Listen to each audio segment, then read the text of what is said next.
আমি হচ্ছি ওই ব্যক্তি যে সর্বপ্রথম আল্লাহর জান্নাতের দরজায় যে নক করবে। বিচার শেষে সর্বপ্রথম জান্নাতের দরজায় নক করবে কে? বিষ্ণু ঈসা ইসলাম। তখন জান্নাতের দরজার রক্ষী ফেরেশতার নাম খাজেন। কি নাম? সে বলবে মানিল কারি, who is knocking the door. তখন বিষ্ণু ঈসা ইসলাম বলবেন আনা মুহাম্মদ রাসূলুল্লাহ, আমি মুহাম্মদ রাসূলুল্লাহ বলছি।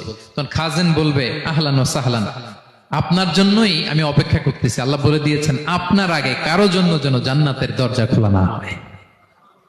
বিষ্ণু ঈসা ইসলাম তার বিশাল উম্মতে মুহাম্মাদীকে নিয়ে জান্নাতের ভেতরে প্রবেশ করবেন। আমরাও যেন সেই সৌভাগ্যবান কাফেলার ভেতরে থাকতে পারি। আমরাও যেন বিষ্ণু ঈসা ইসলামের সেই বিশাল কাফেলা একসাথে থেকে আমাদের পেয়ারা হাবিবের সাথে আল্লাহর জান্নাতে ঢুকতে পারি। আমরা সবাই পড়ি আমিন। প্রিয় ভাই, বিষ্ণু ঈসা ইসলাম সবাইকে নিয়ে জান্নাতে ঢুকবেন। তাহলে এই যে